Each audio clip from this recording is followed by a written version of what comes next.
Wait for video.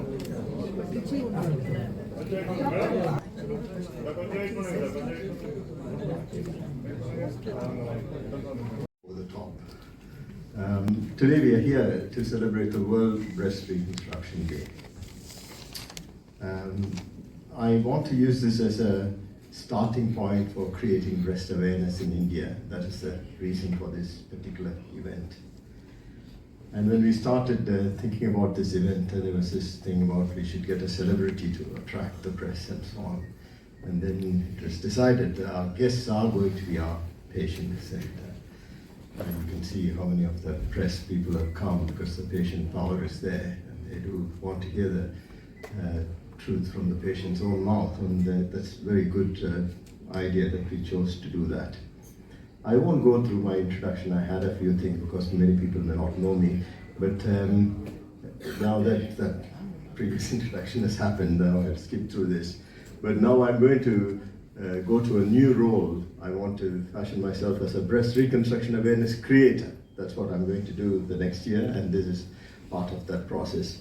Now we've started this. I started the Instagram. I didn't know what Instagram was. Now I've got Instagram going 2-3 weeks ago. I'm scared to touch the button. I don't know if I do something wrong, love some silly videos or whatever. So at the moment I'm learning this, and I've started a website and so on. So this is all part of that process. Now that I'm on Instagram, I saw this particular thing, and now I'm looking at the reels. This is a story of Karina, a 55-year-old lady from Guwahati. She had this cleft lip and palate from birth, and she should be offered the option of reconstruction. It's not that all of them accept it, and it's not that the people who do not have it, once it's been offered and they don't take it up, are in depression or pain or suffering. But there is a percentage of women, majority of women, who take this up and they benefit from it. So this is something which has to come to us as well. Today, in the Western countries, when I say Western countries, it's America, Northern Europe, Australia, England, these countries where there's a well-evolved social, the state-run healthcare systems. These countries, it's a huge demand for breast reconstruction, and it's exponential. 30% of work for any plastic surgeon will be this. In India, most plastic surgeons will be doing hand surgery, cleft lip palate surgery, burn surgery, and things. And breast surgery will be minuscule. They might spend maybe 0.5% of their time doing that. But they're 30%, so it gives you a proportion of how much work is being done. This is primarily underpinned because we now know breast reconstruction treatment does not interfere with the cancer treatment. It does not hide recurrence. Dr. Selvi mentioned that quite eloquently. And there is overwhelming evidence that it supports that there's a psychosocial benefit, even by research. We know by hearsay, we heard patients talk about it. We had survivors today talk about it, about how it benefited them. But there is evidence with medical studies. And when I went to England in 1996, I started in this St Andrews Centre. They did all sorts of plastic surgery, and there was very little breast reconstructive surgery. there were 7 patients who underwent breast reconstruction in that year. In 2025, 400 patients. And this is just one small area, 5 million population we cover. It's not whole of Britain, but one small place, a district. And in 1996, there was one plastic surgeon, that's me, and there were no dedicated nurses. And in that same unit, there were 8 plastic surgeons when I left last year, and 20 full-time nurses doing only breast reconstruction. So it's nothing to do with me. It happened all over. It's not only in that hospital, it happened in many hospitals, and that's the growth of breast reconstruction in the West. Today, this is purely because of the patient's awareness and the power of the women's voice, and they could demand this and get it in those countries. Today, 1.4 billion population, I spoke about 5 million population in a Western country, 1.4 billion. There might be one specialized breast reconstructive surgeon, that would be me. I know of nobody who does only that. There are plastic surgeons who will undertake breast reconstruction as a small part of their job, but they do not have. And we don't even think about a nurse dedicated to breast reconstruction in this country. So you can see the gross difference. Why is it happening? 30% of all cancers involve the breast. In India, the age distribution is slightly even earlier. The peak is slightly earlier in the women. And breast reconstruction rate in the West is about 60%. In India, maybe 0.5%. So this is a big problem. And people have looked at it. Is it financial? Is it cultural? Is it a body image concern? Don't our women have problems with body image? Is there knowledge and awareness problem? Which it is. Is there a stigma? It is. Primary doctor, whether they are aware of it, is the family supportive? These are all looked at. When you ask women, this is a study, when you ask 10,000 women, they ask who didn't have breast cancer, whether they have a breast reconstructed if they have mastectomy, they all said, almost all said, overwhelmingly, it didn't matter what age they were, it didn't matter what socioeconomic status they were, they all said they will have it. But why are they not having it? In Singapore, there are many ethnic groups of patients. The treatment is free, so there is no financial constraint. There again, Indian women were not having it. It's bewildering. Why is that they don't? And this is a study where they looked at patients, and they asked lots of patients in South Asia.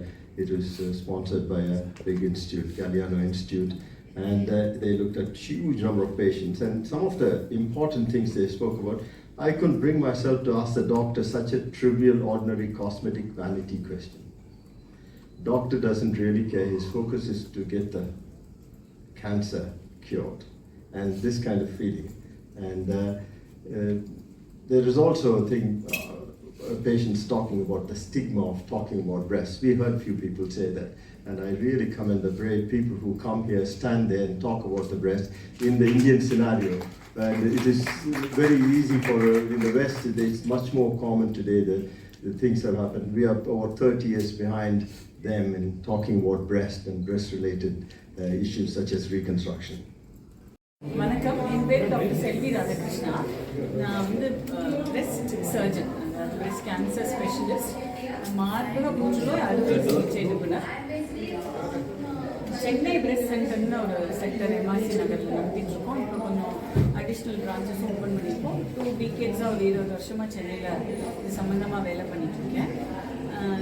October பார்த்தீங்கன்னா பொதுவாக உலகம் பூரா வந்து breast cancer awareness மந்த்துன்னு, ஏன்னா இதை பற்றி ஒரு விழிப்புணர்ச்சி ஏற்படுத்தணும், மக்களுக்கு வந்து பிரெஸ்ட் கேன்சர் பற்றி தெரியப்படுத்தணும் அப்படிங்கிறதுக்காக இந்த பிரெஸ்ட் கேன்சர் அவேர்னஸ் மந்த்துன்னு கொண்டு வந்தது.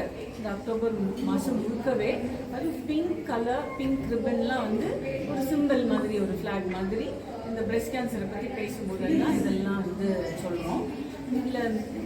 இதில் இன்னைக்கு பர்டிகுலராக என்ன விசேஷம் பார்த்தீங்கன்னா, அக்டோபர் 15 வந்து ரீகன்ஸ்ட்ரக்ஷன் அவேர்னஸ் டே. அதாவது நம்ம பிரெஸ்ட்டு வந்து கேன்சருக்காக என்ன பண்ணிடுறோம், ஆப்ரேஷன் பண்ணி சில சமயம் பிரெஸ்ட்டை எடுக்க வேண்டிய சூழ்நிலை வந்துருக்கு, மாஸ்டெக்டமிங்கிற ஆப்ரேஷன். அதை எடுத்துட்டோம் அப்படின்னா அது வந்து ஒரு ஒரு அப்பியரன்ஸில் ஒரு குறைபாடு இருக்குது. அது வந்து அது உருவாக்கம்னு சொல்றது, ரீகன்ஸ்ட்ரக்ஷன். திருப்பியும் அது பிரெஸ்ட் போலவே உருவாக்கி அந்த பெண்ணுக்கு தன்னோட உடம்பு ஒரு கான்ஃபிடென்ஸ் ஏற்படுத்தி அது வாழ்க்கையை பின்னாடி ஃபேஸ் பண்ணிப்போ பிரெஸ்ட் கேன்சருக்கு நிறைய நல்ல ட்ரீட்மெண்ட்லாம் வந்துருச்சு. நல்லா வந்து சர்வைவல்னு சொல்கிறாங்க, நல்லா அவுட்கம்ஸ் இருக்குது, ரொம்ப நாள் நல்லா இருக்காங்க. அப்படி இருக்கும்போது இதுவும் ஒரு முக்கியமான அம்சமாக படுறது. இது வந்து பிரெஸ்ட் நல்லா உருவாக்கி அவங்க நார்மலாக இருக்கணும் அப்படிங்கிறது. ஸோ அதுக்கு விழிப்புணர்ச்சி ஏற்படுத்தணும் அப்படிங்கிறதுனால இந்த இவெண்ட்டை நடத்துகிறோம். இது வந்து நான் வந்து இப்போ கேன்சர் ஆப்ரேஷன் பண்ணி பிரெஸ்ட் எடுக்க வேண்டி வந்துடுது அப்படின்னா அதே சமயத்தில் ப்ரொஃபஸர் வெங்கட் ராமகிருஷ்ணன் அவர் என்ன பண்ணுவார், அந்த நம்ம ஆப்ரேஷன் பண்ணி அந்த ரீகன்ஸ்ட்ரக்ஷன் உருவாக்கம் பண்ணுவாங்க. அதை பற்றி சார் உங்களுக்கு இப்போ சொல்லுவாங்க. இப்போ இன்னைக்கு இங்கே இருக்கிறது வந்து பிரெஸ்ட் ரீகன்ஸ்ட்ரக்ஷன் டே, அதுக்காக தான் இன்னைக்கு கூடியிருக்கோம். இது விழிப்புணர்ச்சி ஏற்படுத்தணும், அதுக்காக தான் இந்த ப்ரோக்ராமை ஏற்பாடு பண்ணோம். ஏன்னா வெளிநாடுகளில் வந்து இது வந்து ரொம்ப காமனாக, அதாவது யார் மார்பகம் எடுக்கிறாங்களோ அந்த நேரத்திலேயே திருப்பி ரீகன்ஸ்ட்ரக்ஷன் பண்ணுறது காமன். 70-80% பேஷண்ட்ஸுக்கு பண்ணிடுவாங்க. நம்ம ஊரில் ஒரு 0.5% கூட பண்ணுறது. அது ஏன்னா மக்களுக்கு தெரியல, அது மாதிரி ஒரு ஆப்பர்ச்சுனிட்டி இருக்கு, ஆப்ஷன் இருக்குன்னு தெரியல. இது மக்கள் மட்டும் இல்லை, ஈவன் சர்ஜன்ஸ், கேன்சர் சர்ஜன்ஸ்க்கும் அது வந்து அந்த அவேர்னஸ் சேஃபாக பண்ணலாம் அப்படிங்கிற அவேர்னஸ் இல்லை. இதெல்லாம் உண்டாக்கணும்னு சொல்லி தான் இன்னைக்கு நம்ம கூடியிருக்கோம். இது வந்து ஒரு உங்கள் இது ஹெல்ப்னால அப்படி ஹோப் டு ப்ரொமோட் இட்.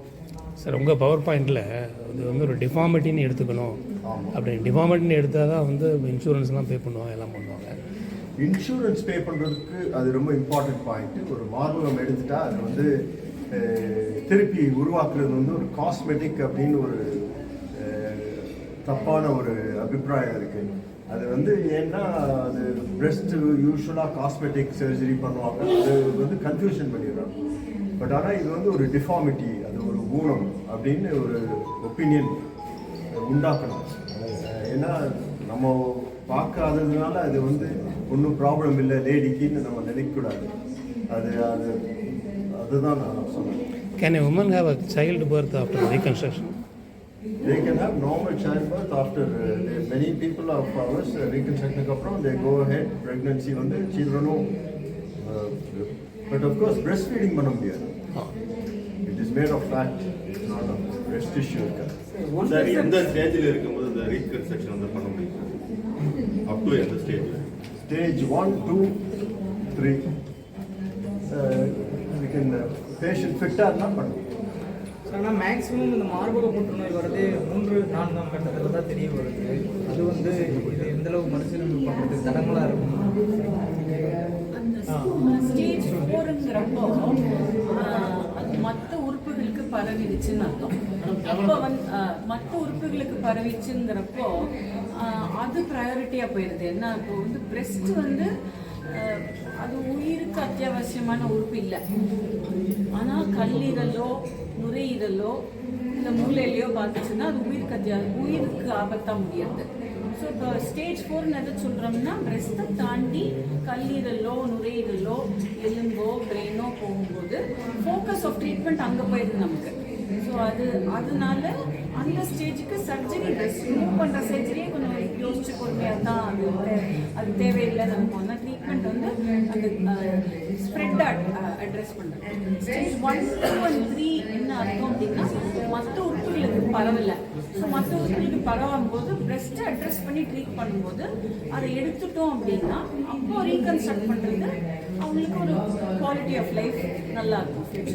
ரீகன்ஸ்ட்ரக்ஷனுக்கு அப்புறம் ஆர்வம் காட்டுறதுல சொல்கிறீங்க, இப்போ ஃபினான்ஷியலாக யோசிக்கிறாங்களா மக்கள்? பெரும்பாலும் ஆர்வம் காட்டுறதுல மறுசீரமைப்பு பண்ணுறதுக்கு இன்னைக்கு தேதிக்கு ஆக்சுவலி ஃபினான்ஷியலாக பார்த்தீங்கன்னா கஷ்டம் இருக்குது. எல்லாருக்கும் ஒரே மாதிரி கொடுக்க முடியல.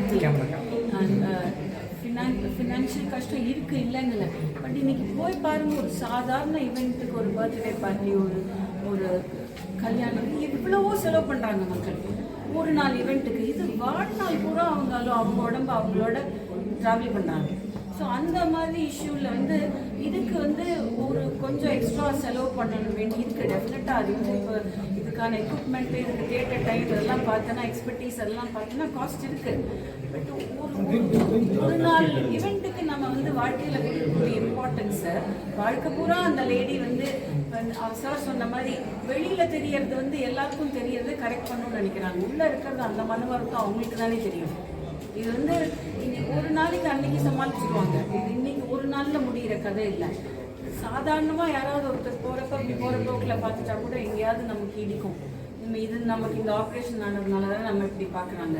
வீட்டில் மற்றவங்க ஹஸ்பண்ட் இன்னசென்ட்டாக ஏதாவது கமெண்ட் பண்ணால் கூட நான் எனக்கு இப்படி ஆயிடுத்து அதனால எனக்கு ஸோ பல விஷயத்தில் அது பாதிக்கப்படுறாங்க. அது அப்படி ஆகும்போது வணக்கம், என் பேர் டாக்டர் செல்வி ராதாகிருஷ்ணா.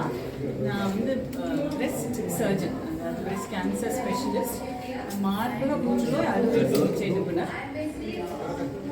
சென்னை பிரெஸ்ட் சென்டர்னு ஒரு சென்டர் எம்ஆர்சி நகரில் நடத்திட்டு இருக்கோம். இப்போ கொஞ்சம் அடிஷ்னல் பிரான்ச்சஸும் ஓப்பன் பண்ணியிருக்கோம். 2 decades ஒரு 20 வருஷமாக சென்னையில் இது சம்மந்தமாக வேலை பண்ணிட்டுருக்கேன்.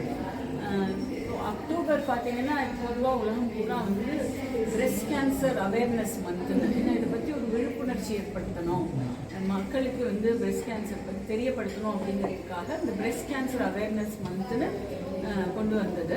இந்த அக்டோபர் மாதம் முழுக்கவே அது பிங்க் கலர், பிங்க் ரிப்பன்லாம் வந்து ஒரு சிம்பிள் மாதிரி, ஒரு ஃப்ளாக் மாதிரி இந்த பிரெஸ்ட் கேன்சரை பற்றி பேசும்போதெல்லாம் இதெல்லாம் வந்து சொல்கிறோம். இதில் இன்னைக்கு பர்டிகுலராக என்ன விசேஷம் பார்த்தீங்கன்னா, அக்டோபர் 15 வந்து ரீகன்ஸ்ட்ரக்ஷன் அவேர்னஸ் டே. அதாவது நம்ம பிரெஸ்ட் வந்து கேன்சருக்காக என்ன பண்ணிடுறோம், ஆப்ரேஷன் பண்ணி சில சமயம் பிரெஸ்ட்டை எடுக்க வேண்டிய சூழ்நிலை வந்துருக்கு. மாஸ்டெக்டமிங்கிற ஆப்ரேஷன் அது எடுத்துட்டோம் அப்படின்னா அது வந்து ஒரு அப்பியரன்ஸில் ஒரு குறைபாடு இருக்குது. அது வந்து மறு உருவாக்கம்னு சொல்றது, ரீகன்ஸ்ட்ரக்ஷன். திருப்பியும் அது பிரெஸ்ட் போலவே உருவாக்கி அந்த பெண்ணுக்கு தன்னோட முழுமையாக தன்னோட உடம்பு ஒரு கான்ஃபிடென்ஸ் ஏற்படுத்தி அது வாழ்க்கையை பின்னாடி ஃபேஸ் பண்ணிப்போ பிரெஸ்ட் கேன்சருக்கு நிறைய நல்ல ட்ரீட்மெண்ட்லாம் வந்துருச்சு. நல்லா வந்து சர்வைவல்னு சொல்கிறாங்க, நல்லா அவுட்கம்ஸ் இருக்குது, ரொம்ப நாள் நல்லா இருக்காங்க. அப்படி இருக்கும்போது இதுவும் ஒரு முக்கியமான அம்சமாக படுறது. இதை வந்து பிரெஸ்ட் நல்லா உருவாக்கி அவங்க நார்மலாக இருக்கணும் அப்படிங்கிறது. ஸோ அதுக்கு விழிப்புணர்ச்சி ஏற்படுத்தணும் அப்படிங்கிறதுனால இந்த இவெண்ட்டை நடத்துகிறோம். இது வந்து நான் வந்து இப்போ கேன்சர் ஆப்ரேஷன் பண்ணி பிரெஸ்ட்டை எடுக்க வேண்டி வந்துருக்கு அப்படின்னா அதே சமயத்தில் ப்ரொஃபஸர் வெங்கட் ராமகிருஷ்ணன் அவர் என்ன பண்ணுவார், அந்த நம்ம ஆப்ரேஷன் பண்ணி அந்த ரீகன்ஸ்ட்ரக்ஷன் உருவாக்கம் பண்ணுவாங்க. அதை பற்றி சார் உங்களுக்கு இப்போ சொல்லுவாங்க. இப்போ இன்னைக்கு இங்கே இருக்கிறது வந்து பிரெஸ்ட் ரீகன்ஸ்ட்ரக்ஷன் டே, அதுக்காக தான் இன்னைக்கு கூடியிருக்கோம். இது விழிப்புணர்ச்சி ஏற்படுத்தணும், அதுக்காக தான் இந்த ப்ரோக்ராமை ஏற்பாடு பண்ணோம். ஏன்னா வெளிநாடுகளில் வந்து இது வந்து ரொம்ப காமனாக, அதாவது யார் மார்பகம் எடுக்கிறாங்களோ அந்த நேரத்திலேயே திருப்பி ரீகன்ஸ்ட்ரக்ஷன் பண்ணுறது காமன். 70-80% பேஷண்ட்ஸுக்கு பண்ணிடுவாங்க. நம்ம ஊரில் ஒரு 0.5% கூட பண்ணுறது. அது ஏன்னா மக்களுக்கு தெரியல, அது மாதிரி ஒரு ஆப்பர்ச்சுனிட்டி இருக்கு, ஆப்ஷன் இருக்குன்னு தெரியல. இது மக்கள் மட்டும் இல்லை, ஈவன் சர்ஜன்ஸ், கேன்சர் சர்ஜன்ஸ்க்கும் அது வந்து அந்த அவேர்னஸ் சேஃபாக பண்ணலாம் அப்படிங்கிற அவேர்னஸ் இல்லை. இதெல்லாம் உண்டாக்கணும்னு சொல்லி தான் இன்னைக்கு நம்ம கூடியிருக்கோம். இது வந்து ஒரு உங்கள் இது ஹெல்ப்னால அப்படி hope to promote it. Sir, உங்கள் பவர் பாயிண்டில் இது வந்து ஒரு டிஃபார்மிட்டின்னு எடுத்துக்கணும் அப்படின்னு, டிஃபார்மிட்டின்னு எடுத்தால் தான் வந்து இன்சூரன்ஸ்லாம் பே பண்ணுவாங்க, எல்லாம் பண்ணுவாங்க. இன்சூரன்ஸ் பே பண்ணுறதுக்கு அது ரொம்ப இம்பார்ட்டன்ட் பாயிண்ட்டு. ஒரு மார்பகம் எடுத்துட்டா அது வந்து திருப்பி உருவாக்குறது வந்து ஒரு காஸ்மெட்டிக் அப்படின்னு ஒரு தப்பான ஒரு அபிப்பிராயம் இருக்குது. அது வந்து ஏன்னா அது பிரெஸ்ட் யூஸ்வலாக காஸ்மெட்டிக் சர்ஜரி பண்ணுவாங்க, அது வந்து கன்ஃபியூஷன் பண்ணிடுறாங்க. பட் ஆனால் இது வந்து ஒரு டிஃபார்மிட்டி, அது ஒரு ஊனம் அப்படின்னு ஒரு ஒப்பீனியன் உண்டாக்கணும். ஏன்னா நம்ம பார்க்காததுனால அது வந்து ஒன்றும் ப்ராப்ளம் இல்லை லேடிக்குன்னு நம்ம நினைக்கக்கூடாது. அதுதான் நான் சொன்னேன். Can a woman have a childbirth after reconstruction? They can have normal childbirth after many people of ours reconstruction அப்புறம் they go ahead pregnancy வந்து children but of course breastfeeding பண்ண முடியாது. It is made of fat. It's not a breast tissue. Sir எந்த ஸ்டேஜில் இருக்கும்போது இந்த reconstruction வந்து பண்ண முடியும் அப் டு எந்த ஸ்டேஜில்? Stage 1, 2, 3. We can patient fit இருந்தால் பண்ணுவோம். ஆனால் மேக்ஸிமம் இந்த மார்பக புற்றுநோய் வரது 3-4ஆம் கட்டத்தில் தான் தெரிய வருது. அது வந்து இது எந்த அளவு மறுசீரமைப்பு பண்ணுறதுக்கு தடங்களாக இருக்கும்? அந்த ஸ்டேஜ் 4ங்கிறப்போ அது மற்ற உறுப்புகளுக்கு பரவிடுச்சுன்னு அர்த்தம். அப்போ மற்ற உறுப்புகளுக்கு பரவிச்சுங்கிறப்போ அது ப்ரையாரிட்டியாக போயிடுது. என்ன இப்போ வந்து பிரெஸ்ட் வந்து அது உயிருக்கு அத்தியாவசியமான உறுப்பு இல்லை. ஆனால் கல்லீரலோ நுரையீரலோ இந்த மூளையிலையோ பார்த்துச்சுன்னா அது உயிருக்கு ஆபத்தாக முடியாது. ஸோ இப்போ ஸ்டேஜ் 4ன்னு எதை சொல்கிறோம்னா பிரெஸ்ட்டை தாண்டி கல்லீரலோ நுரையீரலோ எலும்போ பிரெயினோ போகும்போது ஃபோக்கஸ் ஆஃப் ட்ரீட்மெண்ட் அங்கே போயிடுது நமக்கு. ஸோ அதனால அந்த ஸ்டேஜுக்கு சர்ஜரி பிரெஸ்ட் ரிமூவ் பண்ணுற சர்ஜரியே கொஞ்சம் யோசிச்சு பொறுமையாக தான் அது தேவையில்லை. நம்ம அந்த ட்ரீட்மெண்ட் வந்து அந்த ஸ்ப்ரெட் அட்ரஸ் பண்ணுறது. ஸ்டேஜ் 1, 2 and 3 என்ன அர்த்தம் அப்படின்னா மற்ற உறுப்புகளுக்கு பரவலை. ஸோ மற்ற உறுப்புகளுக்கு பரவும் போது பிரெஸ்ட்டை அட்ரஸ் பண்ணி ட்ரீட் பண்ணும்போது அதை எடுத்துட்டோம் அப்படின்னா அப்போ ரீகன்ஸ்ட்ரக்ட் பண்ணுறது அவங்களுக்கு ஒரு குவாலிட்டி ஆஃப் லைஃப் நல்லா இருக்கும் ஃபியூச்சர். ரீகன்ஸ்ட்ரக்ஷனுக்கு அப்புறம் ஆர்வம் காட்டுறதுல சொல்கிறீங்க. இப்போ ஃபினான்ஷியலாக யோசிக்கிறாங்களா மக்கள்? பெரும்பாலும் ஆர்வம் காட்டுறது மறுசீரமைப்பு பண்ணுறதுக்கு. இன்னைக்கு தேவைக்கு ஆக்சுவலி ஃபினான்ஷியலாக பார்த்தீங்கன்னா கஷ்டம் இருக்குது. எல்லாருக்கும் ஒரே மாதிரி கொடுக்க முடியல. ஃபினான்ஷியல் கஷ்டம் இருக்குது இல்லைன்னு. பட் இன்னைக்கு போய் பாருங்க, ஒரு சாதாரண ஈவெண்ட்டுக்கு ஒரு பர்த்டே பார்ட்டி ஒரு கல்யாணம் எவ்வளவோ செலவு பண்ணுறாங்க மக்கள் ஒரு நாள் ஈவெண்ட்டுக்கு. இது வாழ்நாள் பூரா அவங்க உடம்பு அவங்களோட ட்ராவல் பண்ணுறாங்க. ஸோ அந்த மாதிரி இஷ்யூவில் வந்து இதுக்கு வந்து ஒரு கொஞ்சம் எக்ஸ்ட்ரா செலவு பண்ணணும் வேண்டி இருக்குது. டெஃபினட்டாக அது வந்து இப்போ இதுக்கான எக்யூப்மெண்ட்டு இதுக்கு தேட்டர் டைம் இதெல்லாம் பார்த்தோன்னா எக்ஸ்பர்டீஸ் எல்லாம் பார்த்தோன்னா காஸ்ட் இருக்குது. பட் ஒரு நாள் ஈவெண்ட்டுக்கு நம்ம வந்து வாழ்க்கையில் கொடுக்கக்கூடிய இம்பார்ட்டன்ஸை வாழ்க்கை பூரா அந்த லேடி வந்து சார் சொன்ன மாதிரி வெளியில் தெரியறது வந்து எல்லாருக்கும் தெரியறது கரெக்ட் பண்ணணும்னு நினைக்கிறாங்க. உள்ளே இருக்கிறது அந்த மனவருத்தம் அவங்களுக்கு தானே தெரியும். இது வந்து இன்னைக்கு ஒரு நாளைக்கு அன்னைக்கு சமாளிச்சுருவாங்க. இது இன்னைக்கு ஒரு நாளில் முடிகிற கதை இல்லை. சாதாரணமாக யாராவது ஒருத்தர் போகிறப்ப இப்படி போகிற போக்கில் பார்த்துட்டா கூட எங்கேயாவது நமக்கு இடிக்கும். இது நமக்கு இந்த ஆப்ரேஷன் ஆனதுனால தான் நம்ம இப்படி பார்க்குறாங்க. வீட்டில் மற்றவங்க ஹஸ்பண்ட் இன்னசென்ட்டாக ஏதாவது கமெண்ட் பண்ணால் கூட நான் எனக்கு இப்படி எடுத்து அதனால எனக்கு. ஸோ பல விஷயத்தில் அது பாதிக்கப்படுறாங்க. அது அப்படி ஆகும்போது